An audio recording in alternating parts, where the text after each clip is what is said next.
네, 90억 원을 가진 치매 자산가가 20살 어린 여성과 결혼한 지 1년도 안 돼서 구걸을 하는 신세로 전락했습니다.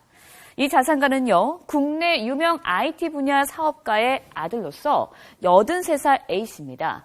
부모에게서 90억 원이 넘는 재산을 물려받았는데요, 치매를 앓게 된 겁니다. 그러던 중 목사의 소개로 자신보다 20살이나 어린 60대 여성을 소개받았는데 문제는 그때부터 시작이 됩니다. 여성은 80대 자산가가 치매가 있다는 점을 악용해서 서울 종로에 있는 토지를 자신에게 준다는 토지 양도 증서를 작성하게 만들고요, 자신에게 전 재산을 양도한다는 유언장도 쓰게 만들었습니다. 이후 혼인신고까지 90억 원의 재산 모두를 빼돌리고는 이혼을 했습니다. 불고 10개월 동안 벌어진 일인데요. 할아버지의 가족들은 여성이 재산을 노리고 혼인신고를 했다면서 혼인 무효 소송을 제기했습니다. 치매 상태에서의 혼인, 무효로 되돌릴 수 있을까요? 그리고 혼인이 무효가 된다면 90억의 재산을 되찾을 수 있는 건지요? 지금 함께 이야기 나눠보도록 하겠습니다. 이게 말이에요. 우리가 고령사회가 된다라고 얘기를 하면 이런 일이 이제 더 많이 발생해야 할 것 같은데, 백 팀장님. 네. 이게 결국 1년도 안 돼가지고 이게 돈을 탕진한 게 아니라 다 결혼을 했다고 주장하는 여자가 다 빼돌린 거 아니에요? 그렇습니다. 2013년 8월 달에 목회자의 소개로 다른 목회자를 만났죠. 근데 그 목회자가 소개한 여인 61세고 그 당시 이분은 83년 8월 달에 80세였습니다. 그러니까 이제 지금 83세가 되셨는데 2달 만에 미국에 있는 펀드를 조성한 걸 이제 살살 꼬드깁니다. 그렇게 해서 미국에 가서 그 펀드를 다 해지하고 현금화하고, 그다음에 종로 일대에 있는 우선 첫 번째 범행이 그겁니다. 2억 4천만 원 상당의 토지를 팔아서 다 현금해서 자기 소유물로 만듭니다. 그리고 나서 2014년 이제 1월 달에 혼인신고를 합니다. 결혼을. 그렇게 하고 자식들하고 연락이 안 되게 하기 위해서 오피스텔로 계속 전전하고 핸드폰을 다 바꿔버립니다. 그 자식하고 연결이 안 된 상태에서 그다음에 토지 양도 증서, 유언장 이걸 작성하는데 2달밖에 안 된 사람이 반평생 10년 동안 성심성의껏 돌봐주고 그다음에 하느님이 부르실 때까지 돌봐드리겠다는 이런 거짓 증서를 만듭니다. 그래서 그걸로 해서 90억 상당의 재산을 모두 자기 앞으로 빼돌린 다음에 딱 결혼한 지 10개월 만에 혼인 무효하고 그냥 도망을 가버립니다. 근데요, 거기서 중요한 점이 일단 그 목사가 다른 목사를 소개해줬고 그 다른 목사가 이 여자를 소개해준 거 아닙니까? 그러면 그 소개를 받을 당시에 이 피해자는 치매 상태였나요? 아니었나요? 네, 그 당시는 경증 치매 상태였는데 문제는 이런 경우가 있습니다. 어떤 경우냐면 우리 일선에서 보통 이런 얘기 나오죠. 80대 중후반의 자산가를 만나는 여성은 로또 맞았다. 이제 이게 전체가 다 그런 건 아니고 일부 범죄 심리를 가지고 있는 사람들이 이런 식으로 얘기를 하는데, 지금 이 목회자, 두 번째 목회자가 이 여성에게 쏘았을 수가 있습니다. 그러니까 그 목회자가 공범이 아니고 자산가가 있는 분, 연세가 많아도 좋으니까 저를 소개시켜서 평생을 같이 할 수 있도록 도와주십시오 하면 이 목회자분이 그걸 진실로 믿고 이 여성을 소개해 줄 가능성이 있죠. 그런데 이 여성은 바로 재산을 노리고 그 접근을 해서 결국 이런 범죄를 저지른 건데, 결국은 지금 이 피해자들, 가족들, 이 치매 걸린 노인의 가족분들이 결혼 무효 소송을 지금 진행을 하고 있는데, 여기에 대한 논란은 계속될 것 같습니다. 이거는요, 이게 만일 그 가족들의 주장이 사실이라면 상당히 질이 안 좋은 거 아닙니까? 그렇죠. 예. 당연히 이 사기라는 게 자기가 거짓말해 상대방이 속아 넘은 사기지만은 상대방이 어린애라든가 전혀 판단 능력이 없는 사람을 판단 능력이 없는 걸 이용해서 금치산자 일종이고 금치산자건 어린애건 치매건 그걸 이용해서 아까 양도증서 이런 걸 만들었지 않습니까? 예. 이건 사문서 위조도 됩니다. 왜냐하면 이 사문서를 작성할 능력이 없는 사람한테 속여서 그냥 당신이 서명해라 이거 아무것도 아니다. 이게 전부 사기가 되거든요. 이 때문에 이거는 재산도 지금 90억 가량을 빼돌렸으면은 특정 경제범죄 가중처벌법이라서 5년 이상 사형 무기징역까지 가는 사건이 될 수 있습니다.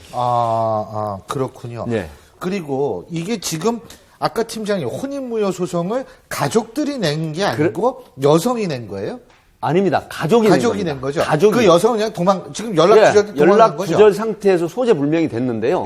지금 여상원 변호사 말씀하셨지만 우리나라 인구의 600만 명, 2014년도 기준 600만 명 정도가 노인복지법에서 규정한 65세 이상 노인이 있는데 이 중에 건강보험심사평가원의 기록을 보면 약 10% 정도가 경증, 중증 치매입니다. 그런데 80세에 결혼을 해서 20살 차이 난 여성이 결혼해서 평생을 같이 살겠다고 하는 건 만약에 이분이 일선에서 많은 그런 경험이 있는데 이분이 자산이 전혀 없는 상태의 80대 노인한테는 결혼하겠다는 여성이 거의 없거든요.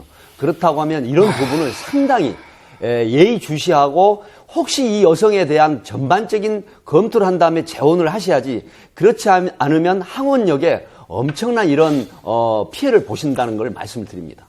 신 박사님이 무슨 말씀 하시려고 그랬던 거예요? 할 말이 없네, 정말. 무서운 세상이네요, 정말. 아니, 근데요. 이거 진짜 이렇게, 앞으로 제가 아까도 말씀드렸지만, 사실은 이렇게 고령 사회가 되고, 그래서 치매를 앓으시는 분들이 숫자가 늘어나고, 그 중에서 돈 가지는 분들이 계시면, 이런 일 계속 발생을 할 가능성이 높은 거 아니에요? 지금 우리 민법에 청년 후견인 제도라는 게 있습니다. 그러니까 보통 이제 미성년자 이런 사람에 대해서 법정 대리인으로 뭐 이렇게 하는 건 있었는데 아까 우리 신 교수님 이야기하신 대로 계속적으로 고령이 늘고 그다음 그 중에 또 치매 환자도 늘고 자기 판단 능력이 없는 노인들이 늘다 보니까 여기에 대해서 가족 중에 누구라든가 하여튼 이분을 성심성의껏 도와줄 수 있는 사람을 청년 후견을 지명해가지고 법원에 신청하면 됩니다.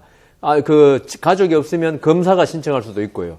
해가지고 청년 후견인 지정을 받으면은 이 노인의 모든 재산적인 행위나 이런 거는 전부 청년 후견인이 하게 돼 있습니다. 그래서 이런 피해를 방지할 수 있는 거죠.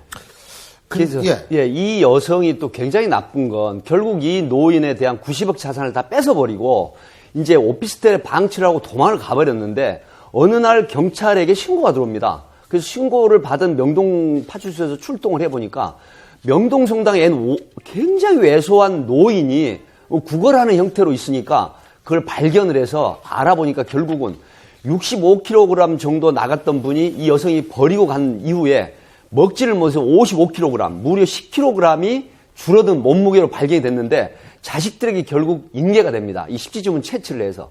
그래서 이 사건이 세상에 전모가 드러나게 된 거죠. 자, 아까 여 변호사님께서 경제범죄 뭐라고 그러셨죠? 특정 경제범죄 가중처벌법입니다. 고맙습니다. 특정 경제범죄 가중처벌법.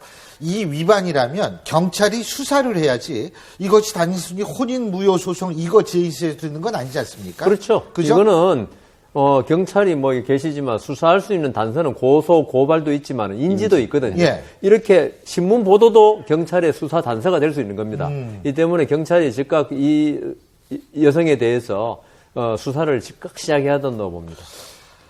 지금 이 재산을 만약에 빼돌렸다고 하면 우리 여상원 변호사님 계시지만 이게 이제 범죄를 하게 되면은 그 범죄 수익을 보통 빼돌려 버리거든요.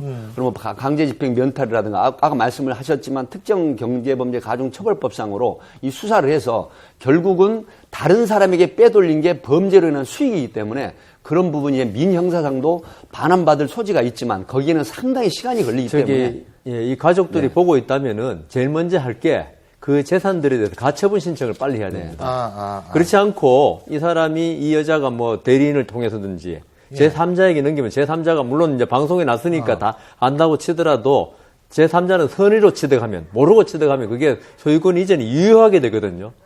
이 때문에 빨리 가처분 신청해야 근데 부동산 다 팔아가지고 현금화해가지고 가처분할 게 없다 그러는데 지금. 아 그래요? 예. 근데 문제는 이게 꽃뱀 혼인으로 재산 갈취하고 또 불륜 스캔들로 유명세 얻어서 출마에 이용하고 도대체 사랑은 사랑해야 하는데 사랑이 무슨 죄길래 이런지 참 씁쓸하기만 합니다, 이거 진짜. 진짜 이게요. 그리고 저는 이 연세 드신 분들 이렇게 이걸 이용해가지고 한다는 게 저도 나이가 점점 들어가는 입장에서 이게 이거 진짜 이건 잡아야 된다는 생각이 들어요. 예.